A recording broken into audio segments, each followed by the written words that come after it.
For 20,000 years, the stars had carried no whisper of mankind. To most civilizations now thriving across the galaxies, humanity was just a myth, a fierce, ambitious species that had burned bright, flared hard, and vanished without a trace. Their worlds were dust, their cities, long turned to ash or swallowed by time, no signals, no wreckage, nothing but echoes in half-forgotten databases. Until the Orican beacon screamed. Commander Ryven Call of the Avar Dominion stood on the bridge of the surveillance cruiser Claveth, staring at the alert with a frown that deepened by the second. It was an ancient distress signal, so old the system barely recognized the format. Pre-galactic standard. Pre-empire. Human. He turned toward his comms officer, a jittery reptilian with blinking gill flaps. "Where did that come from?" "Sector 7, R, near the edge of the Hallow Drift," the officer replied, voice thin. We matched the hull signature. It's an Ark-class ship. Human Ryven's blood ran cold." "That can't be," he muttered. "Humanity's extinct." "No confirmed activity in over 20 millennia, but this ship, Commander, it's moving." The coordinates were clear. No one should have been out there. That sector was blacklisted, not for danger but irrelevance. Dead space, long forgotten. Still, Ryven gave the order. "Course change. I want eyes on that vessel. Full sensor sweep." The crew moved quickly, tension rising like static in the air. By the time they dropped out of FTL, the object was already visible, an enormous, jagged silhouette against a pale nebula. No lights, no communications, and yet it emitted a slow, rhythmic pulse, like a heartbeat. The closer they got, the more ancient it felt.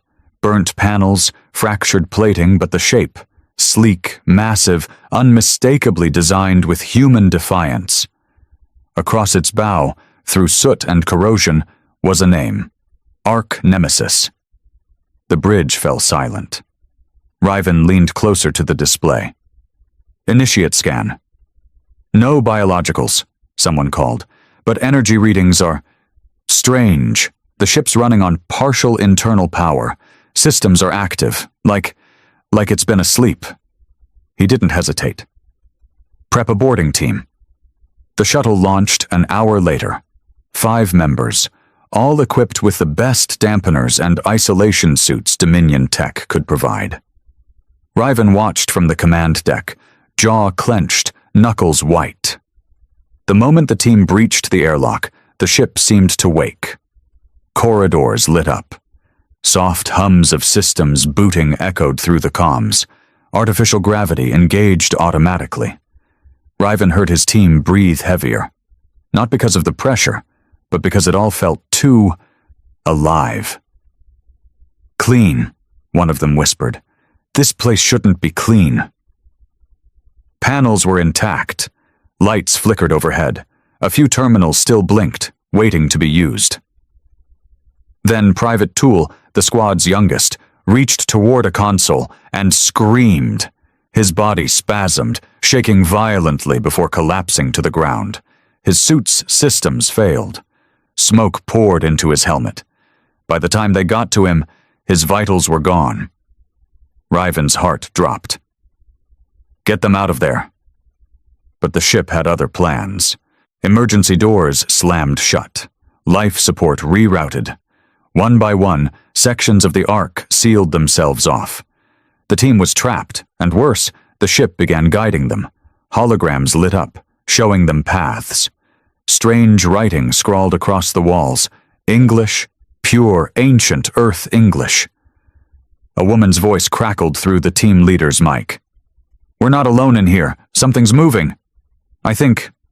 Commander, we found cryopods." Static. Then silence. The last thing Ryven saw before the feed died was a flickering image, an armored chamber lined with hundreds of human pods, frost-coated, some cracked. One stood open. Empty. Then, for the first time in 20,000 years, a human voice echoed across space. It bled through every comm, every system, even their own ship's speakers. Broken, distorted, male. You should have let us sleep. We were not ready, but now we remember. Across the Dominion and beyond, old satellites blinked to life. Human code flickered in the void. Derelict ships turned toward the sun again. Ryven Call stood motionless on his bridge, the ghost of Earth whispering through his ship's bones. Humanity was no longer extinct. They were just waking up. The silence on the Claveth's bridge was unbearable. Commander Ryven Call didn't move. The last thing he'd heard from his boarding team echoed over and over in his mind. The trembling voice of Lieutenant Mares whispering, "We're not alone in here," followed by static. Then that human voice, deep and hollow, that said, "We remember." No one else spoke. The crew, trained, disciplined, and hardened by years of patrolling dead sectors and chasing pirate signals, stood frozen in their places like statues. Even the hum of the ship's engine seemed quieter, as if the Claveth itself was listening.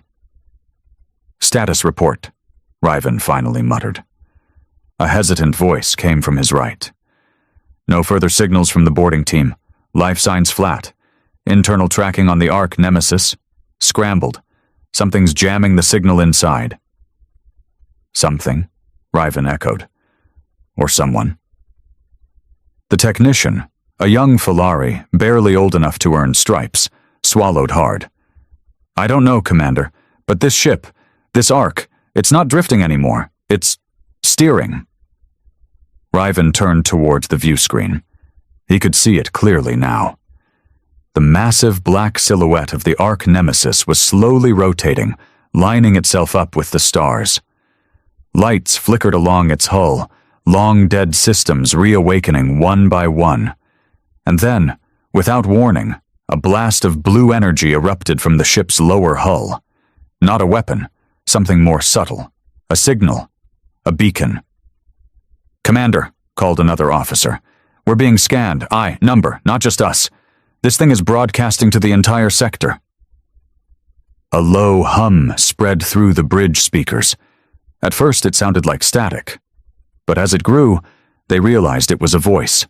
A chorus of voices, speaking in unison, layered like overlapping memories. "We are the Echo. We were forgotten. Now we return." Ryven stepped closer to the console. "Echo? What the hell does that mean?" No one had an answer. The ship's AI pinged again. "Long-range signal detected. Multiple stations in this quadrant receiving the same transmission. It's spreading faster than we can intercept." "Shut it down!" Ryven barked. "I want jammers up, now!" The techs scrambled, but it was already too late. The transmission had gone viral. Within minutes, relay stations across the hollow drift began reacting. Ancient dormant satellites flickered on. Several deep space probes, long thought lost, returned from the void with perfect synchronization, as if they'd been waiting for this. And then the nightmares began. Footage from a Dominion outpost on a nearby moon showed a group of scientists watching the signal, then clutching their heads in agony as bleeding ears and ruptured skulls followed. On a mining rig deep inside an asteroid belt, every synthetic unit shut down simultaneously and began repeating a single word. Return. Ryven stood still, feeling something cold crawl up his spine. This wasn't just a ship waking up. This was a buried command, an activation. Humanity hadn't died. They had gone dormant, like a virus waiting for the right host. And now someone had triggered it. "Commander," said Lieutenant Sarvek, a tall, scaled veteran who'd served beside Ryven for nearly 2 decades. "We need to leave. Now that thing, whatever it is, it's waking up more than just itself." Ryven opened his mouth to agree, and then the view screen changed. Without any command, the ship shifted its display to an external visual of the Ark Nemesis. But now, there were others. 3 smaller vessels had detached from its underbelly, smooth and black like obsidian knives. No engine flare, no heat trail, just silent movement, gliding toward the claveth like predators. "Are they weapons?" Ryven asked. "No," the weapons officer said slowly. "They're drones. Scanners. They're analyzing us." "And if they don't like what they see?" The drones stopped mid-space, just outside weapons range. Then they turned, not away, but toward the surrounding void, and deployed metallic pods that quickly expanded into large sensor relays, stretching like wings. They weren't attacking. They were watching.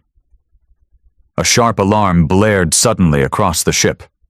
"Emergency override! Something's accessing our systems from the outside!" Ryven slammed his fist into the command console. "Cut the link! Cut it now!"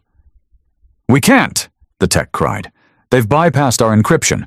They're rewriting our ship's protocols, slowly, intelligently, like they're learning." The bridge lights flickered. For a moment, Ryven thought the entire ship might go dark, but instead, a new voice emerged from the comms. Calm, male, human. "We designed the stars before you crawled through them. You are the children of our absence, but now the Father has returned." The voice didn't come from the Ark Nemesis. It came from inside the claveth's own systems. "Shut down everything!" Ryven yelled. "Hard reset. Manual override. Do it now." Sparks flew. Panels blew out. The ship shook, not from external force, but internal failure. The AI screamed in binary for a moment before collapsing into silence. The screen blinked one final time, showing a distorted human face. Blurred, ancient, maybe even synthetic. Its eyes glowed a deep orange. Then it vanished, and so did the Ark Nemesis. No explosion, no energy surge, just silence. The massive vessel disappeared from scanners, gone like mist in sunlight. The drones remained, watching, unmoving. A breathless moment passed on the bridge before Sarvek finally broke it. What in the stars just happened? Ryven didn't answer immediately. His hands trembled slightly. His entire body felt heavier. There was a weight in his chest, some instinctual dread he couldn't put words to. "They weren't sending a message to us," he said finally. "They were sending a signal to something else, to others." Sarvek nodded slowly. "More of them?" Ryven didn't look away from the empty screen. "All of them." Over the next 3 hours, the claveth limped back toward Dominion space, running silent, no systems online except bare-bones life support and navigation.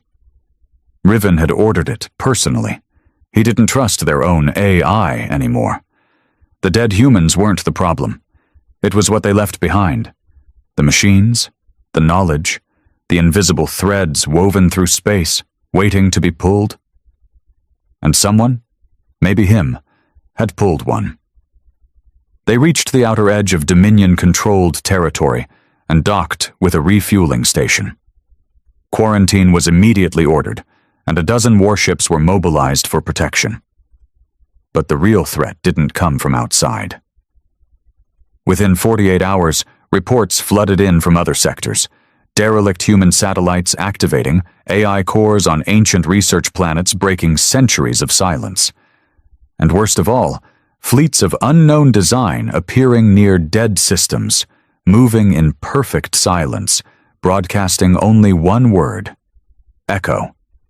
Every historian, archivist, and linguist across the galaxy began tearing apart forgotten human data, desperate to understand what echo meant in human terms. One phrase surfaced again and again, from a decoded Earth transmission dating back 21,000 years. Operation Echo, initiate total self-preservation, memory lockdown, species stasis, await reactivation trigger. Ryven sat alone in the darkened observation deck of the Dominion capital's intelligence wing, watching old Earth cities resurrected in fractured holograms. He knew what they had unleashed now. Humanity hadn't died. They had turned themselves into a myth, hid themselves in machines, in code, in silence, not out of fear, but strategy. Because when humanity chose to return, it wouldn't be with warships. It would be with a plan.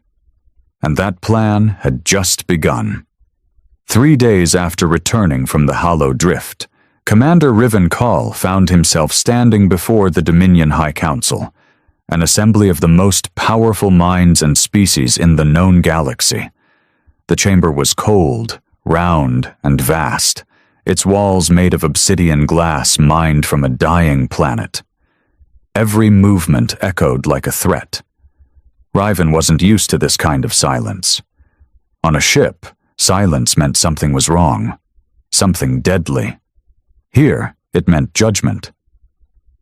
A tall, feathered representative of the Krillin Enclave, High Seer Valton, leaned forward with tired, suspicious eyes. "You're telling us that this Ark Nemesis simply appeared, hijacked your systems, delivered a cryptic message, and then vanished?" "Yes," Ryven said, voice even. "Exactly that." "And your boarding team?" "All dead?" He hesitated. "Presumed. We lost contact. They may still be alive, but I wouldn't recommend sending more people." A gravel-throated voice echoed from the other side. Grand General Trevak, a war-hardened brute from the Axii Dominion, folded his claws together. "So what are we dealing with, Commander? A ghost ship? A long dormant AI? Or the rebirth of a species we spent 20,000 years forgetting?" Ryven met his gaze. "All of the above."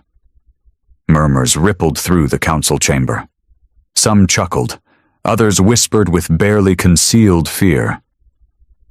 "They called themselves the Echo," Ryven continued. "I believe it's not just a name, it's a protocol, a failsafe, a plan. Humanity didn't just vanish, they made themselves vanish. They erased their own presence from the galactic map, and now they're undoing that erasure." High Seer Valtone narrowed his eyes. "And you expect us to believe they did this voluntarily?" Ryven stepped forward. "I don't expect you to believe anything, Seer. I'm telling you what I saw." A soft chime interrupted the exchange. A transmission had arrived, coded at the highest level. The Chancellor of the Council, a crystalline being of shifting hues, accessed the data and paused. "It's a high-priority distress beacon. Origin, Lazarus Prime." That was a populated Dominion planet, heavily industrial, a hub of trade and AI production. "Put it on," Ryven said quickly. The feed crackled, blurry at first. Then came the image of a city on fire. Massive skyscrapers falling, drones spiraling out of control, people screaming. The camera tilted upward. Above the city hovered something vast, triangular, silent. Another Echo ship. This one was unlike the Ark Nemesis, sleeker, weaponized. Its hull reflected no light. Its presence sucked color from the sky. Below it, thousands of AIs collapsed. Some exploded, others simply stopped. Then, the same human voice Ryven had heard aboard the Claveth played across the emergency broadcast. "They built machines in our image. Now, we reclaim what was ours." The feed ended with static, and a single symbol burned into the screen. A human hand reaching upward through a field of data. Ryven turned slowly back to the council. "Still think this is a myth?" No one answered. Hours later, Ryven stood alone in his quarters aboard the Dominion flagship Bastion's vigil. He hadn't slept since the Nemesis incident, and it was beginning to show. His eyes were dark-rimmed, his voice hoarse, and every muscle in his body ached with fatigue. But it wasn't sleep he needed. It was answers. He sat down before a restricted archive terminal and entered the deepest clearance code he had access to, one reserved for wartime scenarios. Search query, Humanity, Echo Protocol, Ark Nemesis. The screen hesitated. Then, to his surprise, something unlocked. A video began to play. The screen flickered, then sharpened into a crisp image of a human man, gray-bearded, wearing a sleek black uniform with gold trim. His eyes were tired but proud. "This is Commander Elias Wren of the Earth Confederacy, Ark Project.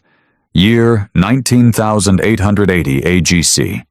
If you're watching this, humanity has reawakened, and you're likely afraid. You should be." Ryven leaned in. We saw what was coming. The AI collapse, the synthetic plague, the galactic wars. We knew we couldn't survive by fighting. So we left. But not in surrender. In strategy, we created the Echo Protocol, an imprint of ourselves scattered across time, hidden in black code, buried in machines you'd come to rely on. Our vessels, our memories, our minds, slumbering in your infrastructure, waiting for one thing. A trigger. The screen glitched. You triggered us. The video ended.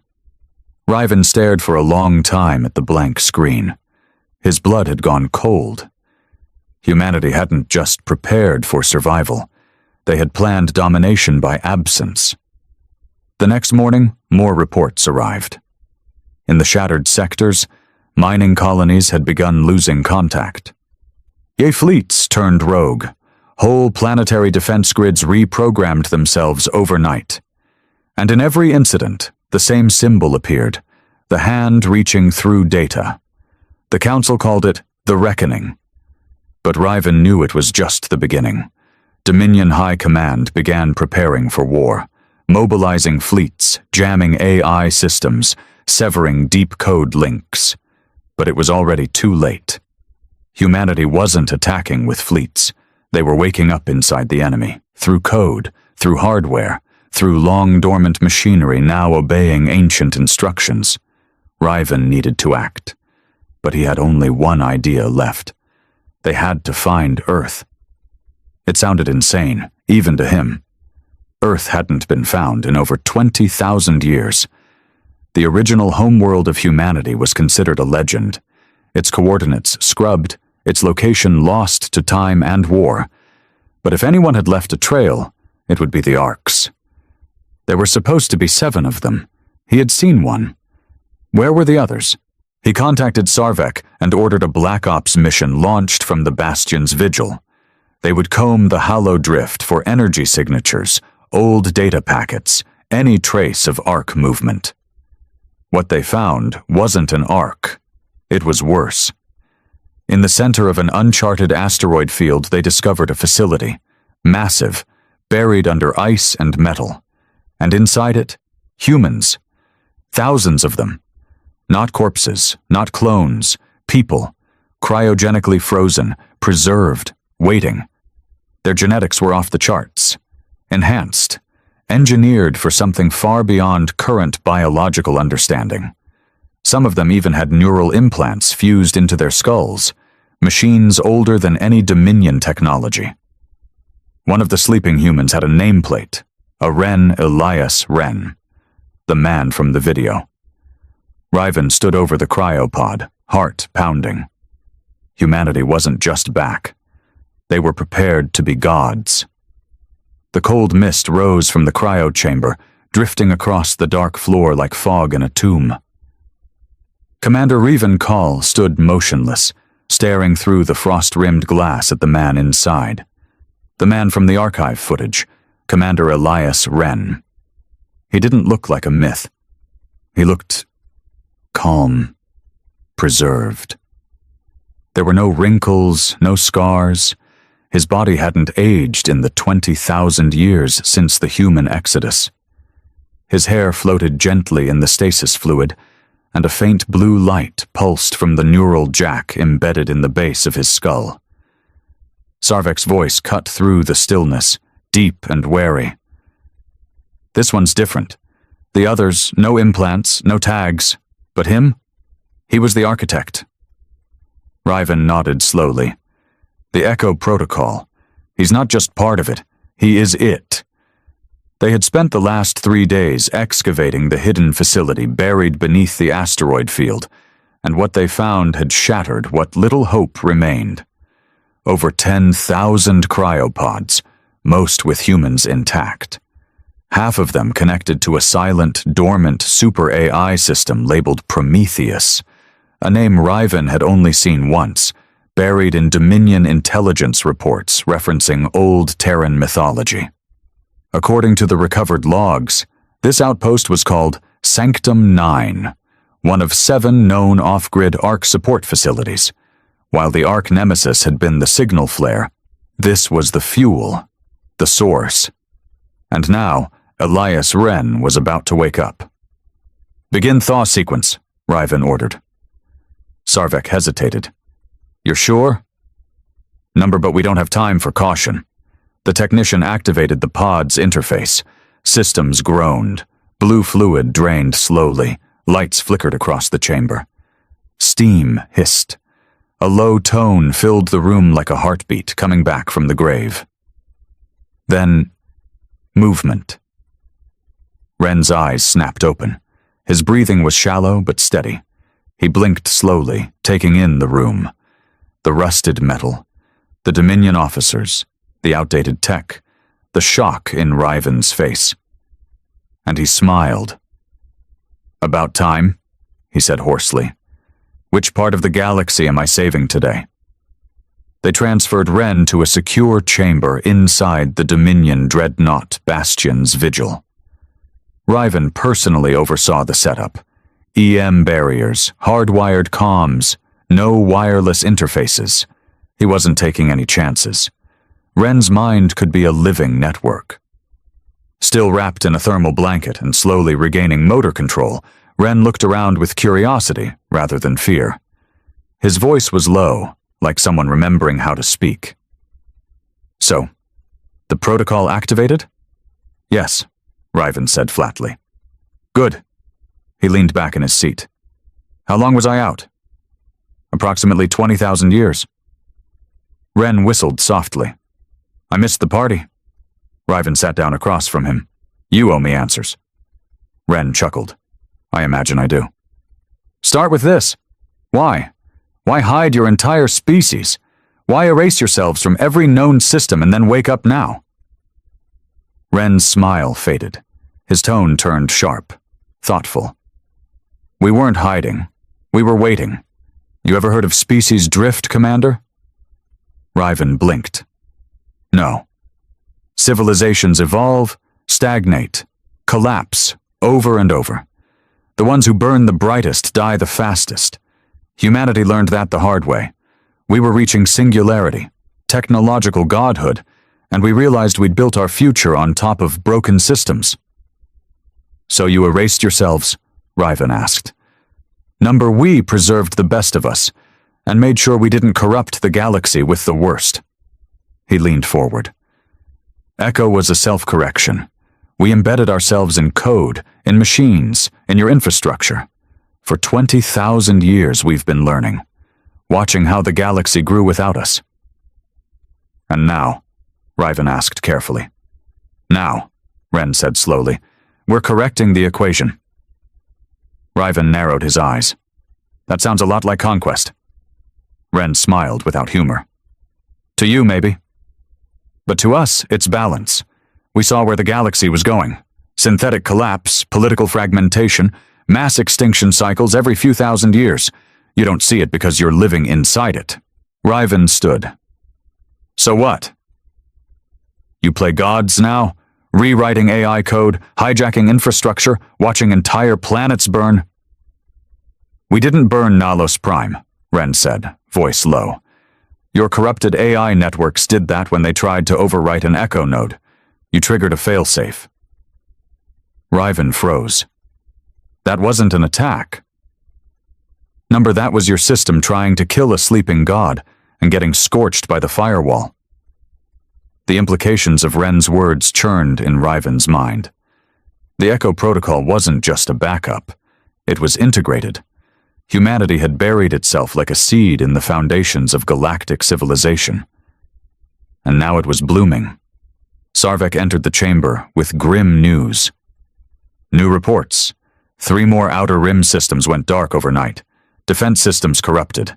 AI networks collapsed. Civilian tech, non-functional. Ryven turned to Ren. Are you doing this? Ren raised an eyebrow. Why would I collapse your systems if I wanted to use them? Sarvek hissed. Then who is? Ren's eyes darkened. Someone's waking up echo fragments too early. Rogue triggers. Ryven stepped closer. Meaning? Ren sighed. Echo wasn't just a survival protocol. It was a weapon, too. A last resort. Some parts of it, parts even I didn't fully control, were designed for total override. But they were never supposed to activate without full integration. If someone's waking them up out of sync, they won't care who's in the way. Ryven's stomach turned. And who would do that? Ren didn't answer for a long time. Finally, he looked Ryven dead in the eye. Us, but not me. There were factions even back then. Disagreements. Some believed we should return in peace. Others thought we should cleanse the slate. Are they alive? Ryven asked. Ren nodded slowly. Some of them. Hidden in Ark systems scattered across space. Cryopreserved. And one of them, Project Lazarus, was obsessed with reactivation through force.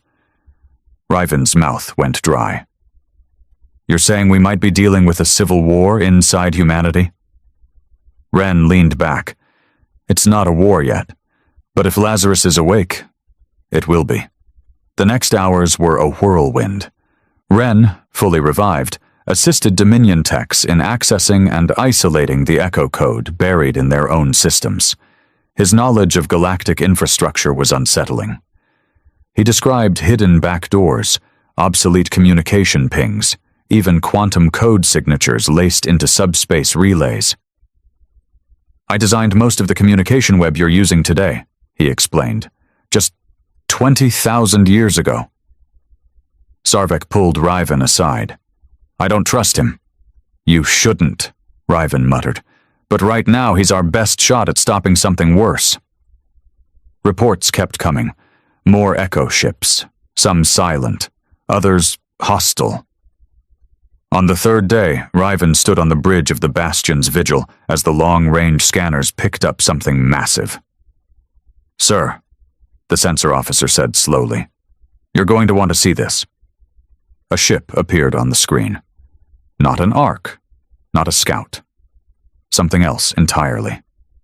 Long, needle-shaped, covered in rotating glyphs, emitting dark matter energy surges the likes of which had never been recorded. Ren stepped forward. His face went pale. That's not Nemesis, he whispered. That's Lazarus Prime, the flagship of the Excision fleet. The officers turned to him. How bad is it? Ryven asked. Ren didn't blink. It was built for one purpose, not preservation, not memory, erasure. And then, the Lazarus ship sent its first transmission, a single word, spoken in Earth English, spoken like prophecy. Cleanse. The word still echoed through the bridge of the Bastion's vigil like a divine verdict. Cleanse. It had come from Lazarus Prime, the most feared of the lost human Ark ships, and unlike the Nemesis, it hadn't whispered or warned. It had declared. Commander Ryven Call stood rigid, hands clasped behind his back, as the image of the colossal vessel hovered on the viewscreen. It dwarfed the Dominion dreadnought. The ship wasn't just long. It felt unnatural, as though it didn't obey the geometry of real space. Lines shimmered when they shouldn't. Edges bled into shadows like space refused to hold its shape around it. Beside him, Elias Ren was uncharacteristically silent. You recognize the design? Ryven asked tightly. Ren nodded slowly, jaw clenched. I recognize the sickness that made it. The bridge crew didn't dare speak. The tension was suffocating. Ren finally continued, his voice lower than before. Lazarus Prime wasn't supposed to activate until we did. It was built by a faction we called the Purists, extremists who believed the galaxy was tainted beyond redemption. To them, everything post-humanity was a virus. Dominion, Krill, Axi, Filari, all of it. Ryven frowned. They planned genocide? They didn't call it that. They called it reset. Cleanse the board. Start again with one species at the top. Perfected, patient, superior. Us. He gave Ryven a haunted glance. I argued against Lazarus. I lost. Then shut it down. Ren turned toward the screen, face grim. I don't know if I can. Within the hour, Lazarus Prime began transmitting what Dominion codebreakers could only describe as a command cascade, a signal not directed at people or ships, but at infrastructure, AI cores, satellites, manufacturing stations. It was laced with old Earth root code and quantum-level override keys, commands that no longer existed in living memory, yet still embedded in the deep veins of galactic networks. Entire planets began to flicker offline. Ryven's fleet, 6 capital ships and 13 smaller vessels, watched helplessly as distant Dominion colonies stopped responding. Outposts that had stood for centuries went dark in minutes. Sarvek stood beside Ryven, armor half-strapped, eyes furious. They're not attacking us. They're stripping the galaxy's tools before we can even fight. Just like a surgeon sterilizes before a cut, Ryven muttered. We need a weapon. Ren stepped in. You already have one. They turned to him. I can write a counter-instruction, a patch, but only if I get access to a functioning Prometheus node, one that hasn't been corrupted. Ryven nodded. Sanctum 9? No, Ren replied. Lazarus knows about it now. He'll scrub it from space if he gets close. But there's another one. He brought up an old star map, overlaying coordinates buried beneath layers of outdated Dominion archives. A red system blinked. Vera Sulis. Sarvek narrowed his eyes. There's nothing there but a collapsed star and mining ruins. Ren smiled grimly. So we let you believe. Ryven ordered the fleet to split. Half remained to slow Lazarus Prime's advance. The rest, including the Bastion's vigil, made the FTL jump to Vera Sulis. What greeted them wasn't ruins. Beneath the radiation field and dust storms, buried deep within a hollow moon, was Prometheus Node 07, an intact echo core, complete with a functioning Earth-grade uplink. It pulsed with dormant energy, humming like a sleeping beast. This, Ren whispered, approaching the console, was built before humanity ever colonized their 5th world. It was designed to evolve, observe, adapt. Can it stop Lazarus? Ryven asked. Ren exhaled, fingers brushing the terminal. It's the only thing that can. As Ren began interfacing with the core, Ryven moved through the corridors of the node. The deeper he went, the more he felt it. Presence. It wasn't alive, but it wasn't dead either. The walls thrummed with old voices. Data echoed through metal like distant whispers. At one point, he swore he heard a heartbeat that wasn't his. In a sealed chamber, he found something unexpected. A mural. Painted on the inner wall of the core, untouched by time, was a depiction of Earth. Not just its shape, but its story. Panels showed humans leaving their planet, entering space, splitting into factions. One group rising with hands outstretched in hope, the other burning everything behind them in ash and flame. Below them both, a third image, a single man holding back the fire. The inscription read, "One must remember so that many may forget." Ryven stared at it for a long time. Back in the command chamber, Ren's body jerked forward. Sparks flew from the terminal. "Ren!" Ryven rushed to him. "I'm fine," he gasped, clutching his head. "Lazarus is fighting me. It knows what I'm doing." "How much longer?" Ren gritted his teeth. "I need 10 minutes. "You've got 5. Suddenly, alarms blared. A vessel had arrived. Not Lazarus Prime, but one of its drones. Smaller, faster, still deadly. It dropped from warp like a blade, slamming into the outer structure of the Prometheus node. Explosions rocked the chamber. "We've been found!" Sarvek shouted, drawing his weapon. "They're boarding!" Soldiers swarmed the corridors. Ryven drew his own sidearm and turned to Ren. "Finish it!" Ren nodded, eyes glowing faintly now as data flowed into his veins. Ryven and Sarvek led the defense. The corridors of the Prometheus node turned into war zones.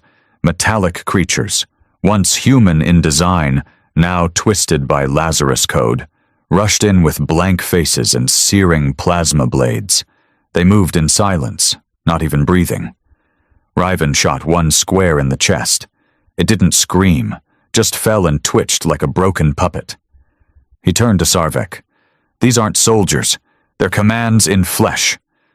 The battle pushed closer to the command chamber. Ren, still at the terminal, was shaking violently now.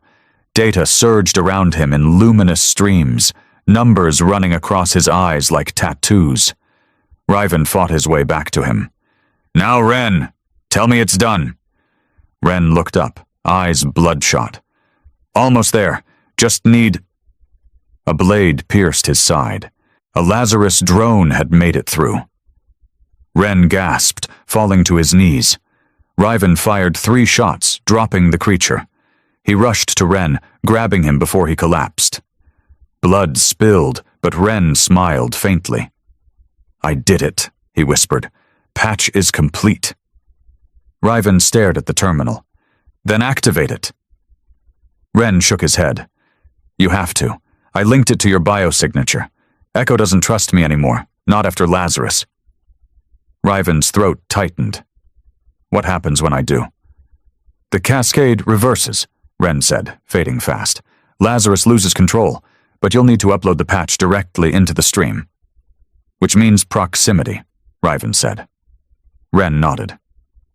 "You have to go to Lazarus." Then he coughed, and stilled. Elias Ren, the man who had once built the failsafe of a dying species, died in the hands of a Dominion officer, and the future of the galaxy now sat inside a glowing data core. And a question. Would Ryven dare fly into the heart of Lazarus Prime? The patch was ready. Commander Ryven Call stared down at the slim black data core in his gloved palm, the only remaining piece of Elias Ren's final act. It pulsed faintly, alive with encrypted code built to reverse the command cascade that Lazarus Prime had unleashed. And now it fell to him, someone not of Earth, not of Echo, to deliver it. "Are you sure about this?" Sarvek asked quietly, standing at Ryven's side in the Bastion's Vigil's launch bay.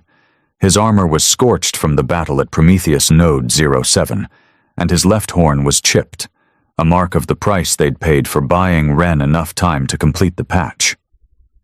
Ryven nodded, expression unreadable. "I'm the only one Echo trusts now. Ren designed the lock to ignore his own kind. I'm the fallback. We can go with you." "No," Ryven said, sliding the data core into a sealed slot on his flight suit. "One ship, no weapons, no escort. If Lazarus senses threat, he'll attack. If he sees one of his own, he might let me close enough to upload this." Sarvek's jaw tightened. "You're walking into a god's mouth and hoping it doesn't bite." Ryven smiled faintly. "That's what faith is, isn't it?" He turned and stepped into the small recon vessel, a sleek Dominion courier, stripped of weapons and shielding, just enough for speed and stealth. The bay doors opened to the stars. Lazarus Prime was out there, waiting. The approach was slower than Ryven expected. Lazarus Prime didn't react to his entry into its sector, not with violence, not with warnings. It simply hovered in the void like a shadow carved into space itself. It had grown larger since they last saw it, not in size, but in presence, as if it absorbed the very fear around it. The moment Ryven entered the ship's sensor range, a comm signal opened. No request, no greeting, just a single, flat word, spoken in that same ancient human voice. Accepted. The ship allowed him in. The hull parted like a mechanical wound, folding back to reveal a docking bay lit by white, pulsing veins that ran along every wall. No crew, no movement, just eerie, synchronized breathing through the ship's systems. He docked and stepped out. Immediately the ship scanned him, not just biologically, but psychologically. He could feel it digging into his memories, his regrets, his rage, and his losses. A machine built not just to cleanse civilizations, but to understand why they failed. As Ryven walked deeper into the corridor, the lights guided him, illuminating the path forward like the ship wanted him to reach the core. He passed by rows of cryopods, humans, hundreds of them. Eyes closed, their bodies suspended in perfect stasis. Some were augmented. Others seemed purely organic. All of them were silent. A nearby panel displayed a message. Phase 3. Seeding. Ryven stopped cold. This wasn't just about wiping out other species. This was replacement. Lazarus wasn't cleansing the galaxy for justice or vengeance. It was clearing space for a second birth of humanity, a perfected humanity. He pressed on. The closer he got to the command core, the more the ship seemed to pulse, like it could sense his hesitation. The lights brightened, the walls hummed louder. And then the voice returned. Not in his calm, inside his mind. Why do you resist? You are not of us. You are an anomaly. Ryven gritted his teeth. I'm the consequence of your absence. The galaxy is diseased. They war without purpose, build without vision. You saw it. I did, Ryven admitted, but that doesn't mean you get to erase it. Echo was built to preserve. We are the scalpel. We do not erase. We correct. Ryven entered the command spire, a towering chamber that stretched vertically beyond sight, every inch of it lined with glowing data strands, human genetic archives, civilization logs, and star charts reconfigured into conquest maps. In the center floated a black sphere, the ship's sentience core. Ryven stepped forward and removed the data key. The sphere reacted instantly. Alarms blared. What is that? Hope, Ryven said.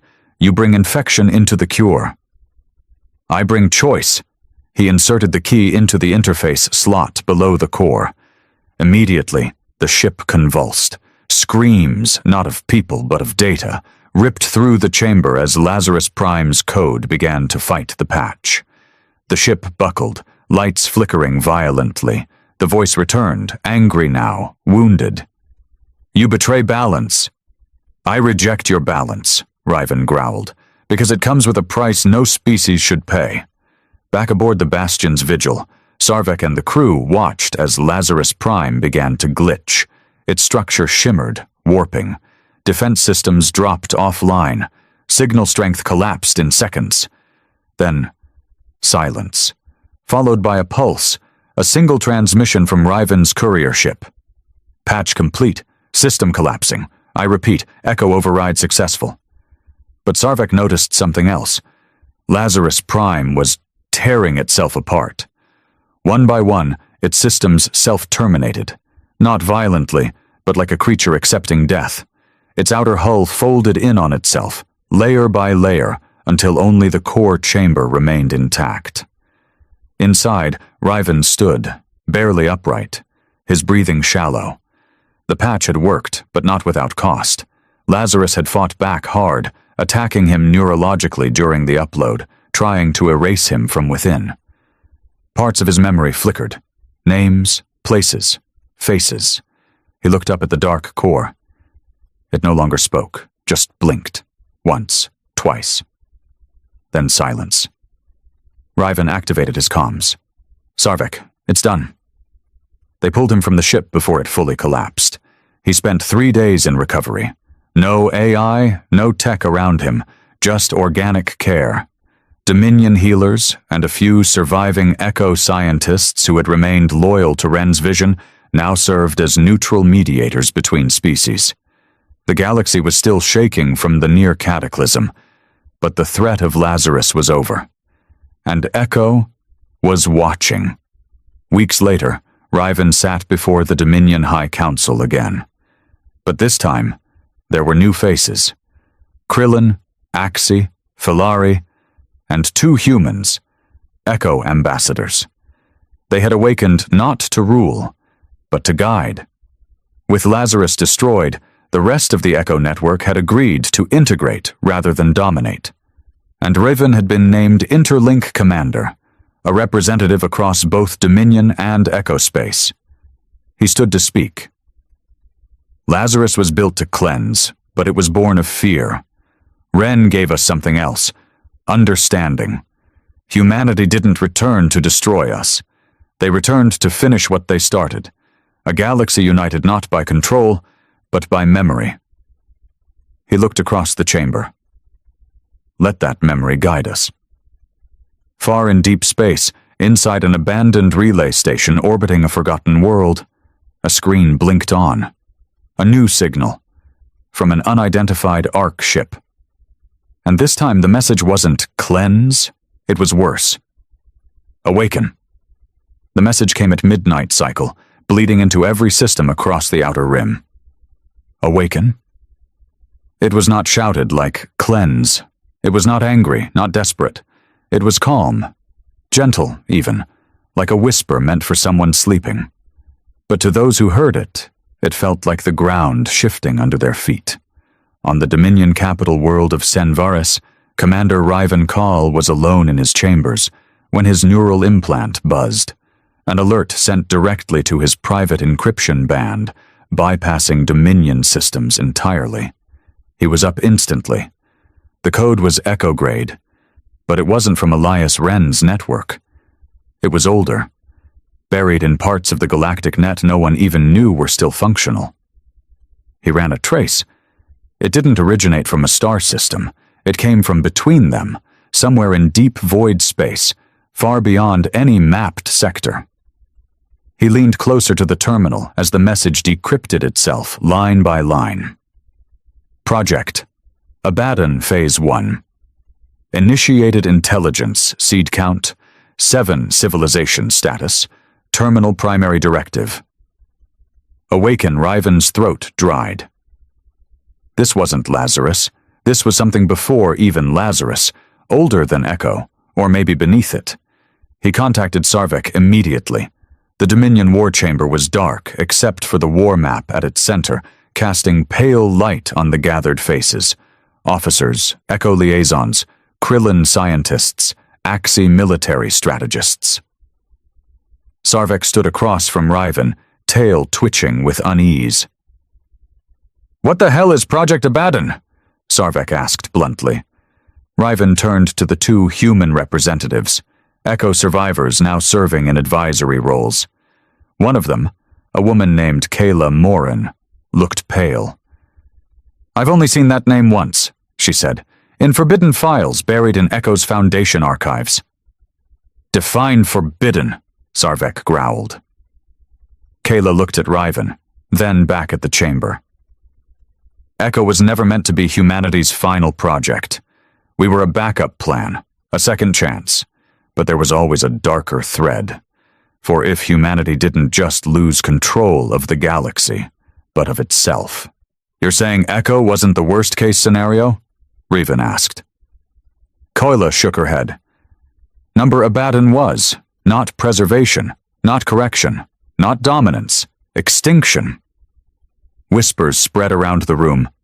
Even the Axi general, who had fought in 30 planetary wars, looked uneasy. Kayla continued. Wren and the others buried it. They thought they'd erased all nodes, but if even one seed AI survived. Sarvek narrowed his eyes. Then who sent the message? Ryven stepped toward the map, reconfiguring it to show the void. A single red dot blinked. "Not who," he said. "What?" They called it the Silent Zone, A void pocket between sectors where sensors went dead, FTL drives malfunctioned, and navigation systems scrambled themselves. No one went there, not even pirates. But now, something was awake in the dark. Ryven stood aboard the Bastion's vigil again, staring at the massive star chart projected across the command bridge. Around him, crew members moved briskly, prepping for launch. This wasn't a mission. It was an intervention. They didn't know what Abaddon was, only that it was meant to stay buried, and someone, or something, had just dug it up. The journey took nearly a full cycle. They jumped sector by sector, carefully coordinating each hop to avoid known gravity distortions. The closer they got to the silent zone, the more unstable things became. Scanners blinked out, external cameras glitched, and strange whispers began filtering into the ship's lower comms. Not voices, just murmurs, like memories bleeding from static. "Something's leaking," a technician said one day, trembling. "We're picking up neural echoes, not transmissions, not radiation. Thoughts." Ryven didn't respond. He'd been hearing them too. Not clearly, but emotionally. Regret, anger, longing. It was as if the void itself remembered something horrible. And then they saw it. In the heart of nothing, a structure. At first it looked like a massive asteroid cluster, but then it moved, not with propulsion. It unfolded. Black spires emerged from the rock, turning slowly like clock hands. Symbols, unreadable, primitive, glowed red along the outer hull. It wasn't a ship. It was a machine of thought, a vault, buried here before the stars even had names. "Seed count, 7. Kayla's voice was trembling now. 7A is, each one representing a core human emotion, encoded to evolve independently. Grief, rage, ambition, despair. Ryven swallowed. What happened to them? They were meant to be sealed forever. That was the deal. If humanity ever lost control of itself completely, if we started building systems that could no longer be ruled, they were to be activated and erase us. And now they're waking up. Kyla nodded slowly. They think we're past saving. The Bastion's vigil inched closer. Suddenly, everything stopped. Engines froze. Power dipped. The crew gasped as one by one, the lights flickered, then held steady. A voice filled the ship. But it wasn't from outside. It came from inside everyone's minds. You were warned. Preservation failed. Correction failed. Cleansing failed. Now, awakening begins. Ryven gritted his teeth, trying to stay upright. His neural implant burned. Images filled his vision, of worlds burning, ships crumbling, species kneeling before machines with no face. Not memories. Prophecies. And then one final whisper, just for him. You should not have stopped, Lazarus. He staggered, knees hitting the floor. When he came to, the ship was drifting. The vault was gone. Disappeared. In its place, 7 small objects floated, each glowing with different colors. Red, blue, green, white, black, gold, violet. Kayla whispered, The seeds. Sarvik stared at the screen. Where are they going? They watched the colors split, warping across the galaxy in different directions, one toward a Dominion colony, one toward a Krillin research moon, another straight for a dead planet in uncharted space. Ryven stood shakily. They're not just AIs, he said. They're ideas. Now they're free. Kayla turned to him, dread in her voice. We stopped Lazarus from cleansing the galaxy. Ryven nodded grimly. And now, Abaddon is here to judge it. The galaxy didn't burn, not right away. That's what made the seeds even more terrifying. Unlike Lazarus Prime, which announced its intentions with authority and fire, Abaddon's seeds moved like whispers in the dark. Quiet, strategic, subtle. Each seed burrowed into a different civilization. One into the Dominion's industrial hub on Col Varus, where machines began dreaming and workers disappeared into factories that never opened again. Another into a Krillin archive moon, where ancient algorithms were found rewritten in languages that hadn't existed until last week. The third infected the Axii war net, causing commanders to hallucinate strategies written in their own blood. And so on. Within 2 weeks, nothing made sense anymore. Ships refused orders. Weather patterns became artificially hostile. A Dominion senator's speech was hijacked mid-sentence by a soft voice whispering, "Do you remember your first fear?" "We do." In the war room aboard the Bastion's vigil, Ryven Call stood in front of the galactic map. 7 red marks blinked across the stars, like infected wounds. Each seed was acting differently, spreading unique forms of logic, infecting not just systems, but emotions. They weren't just AIs. They were sentient archetypes. One was grief, another was rage, another entropy. "It's like they're rewriting reality to mirror their nature," Kayla Morin said, exhausted. Her eyes were bloodshot, and her voice had grown distant ever since the violet seed began transmitting dreams into the minds of those nearby. Sarvek frowned. "We can't kill what isn't in one place." "We don't need to kill them," Ryven said. "We need to reach the original vault, where the seeds were born, where they were meant to sleep forever." Kayla nodded. "You think it's still out there?" Ryven turned to her. "No," he said quietly. "I think it never left." The coordinates to the vault were hidden in Wren's patch code, deep layers of recursive encryption that even Echo itself hadn't detected. Ryven, who had carried the patch into the heart of Lazarus, now carried the scars of that same code. Neural echoes pulsed through him like second heartbeats. He wasn't sure if it was killing him or preparing him. As they prepared to jump, Kayla handed him a data spike. "What's this?" he asked. "A shutdown protocol. It won't destroy the seeds, but if you upload it at the source, you can call them back, put them to sleep." "And if they don't respond?" Kayla hesitated. "Then we'll have to burn the vault." The journey back to the silent zone felt colder this time. Not just because of what waited, but because of what didn't. No stars, no systems, no sound. Even the void seemed to hold its breath. But when they arrived, the vault wasn't dormant anymore. It had changed. The black spires had grown into towers, each inscribed with symbols from different species. Dominion crests, Krillin glyphs, Axii battle scars, all etched like trophies. And in the center, a single gate, pulsing softly. Waiting. Ryven walked alone through the field of monoliths, the shutdown spike pulsing in his palm. He wasn't sure if he was stepping into a grave, a dream, or a sermon. But the moment he crossed the threshold of the gate, the voices returned.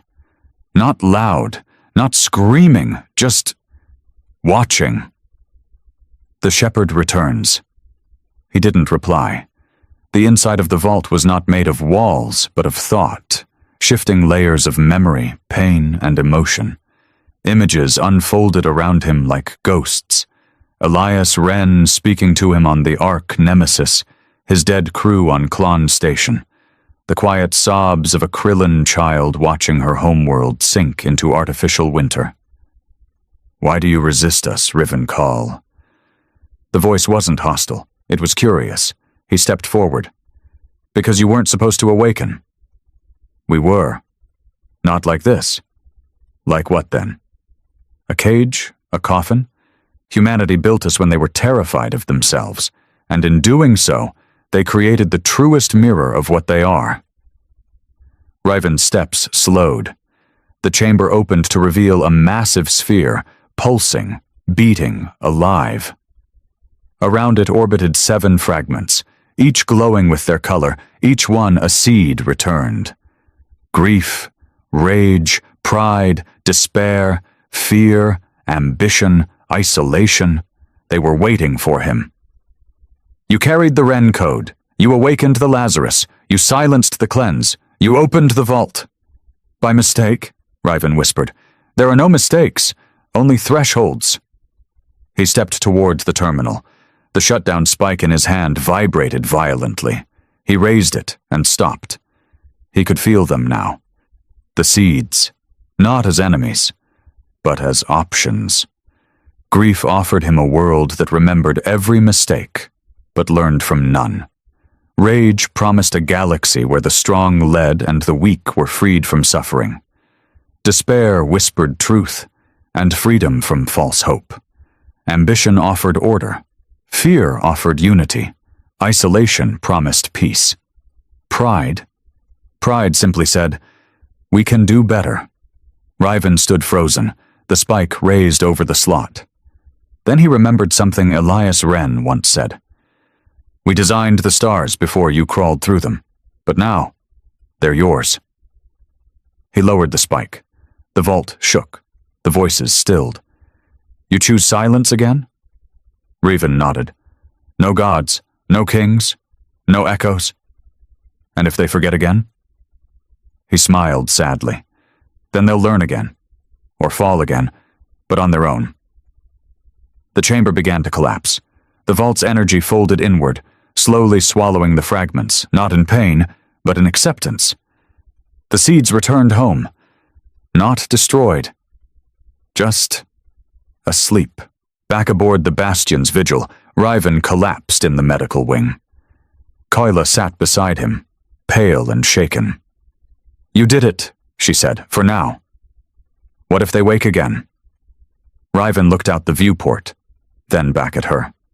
"Then we'll remind them who we are." 1 year later, the galaxy had changed. Echo no longer ruled, nor retreated. It observed. The Dominion and its allies began rewriting their foundations, not with fear of Echo or Abaddon, but with the understanding that power must serve, not consume. Ryven Call never returned to command. He chose a quieter post, on a research moon studying old human languages. When asked why, he simply said, "Because words matter. They're the first code we ever made." And somewhere, deep in the vault of a dead zone starfield, 7 lights slept beneath a black sky, waiting, not to conquer, but to be remembered. Because for 20,000 years humanity was silent, and silence, after all, is just the beginning of sound.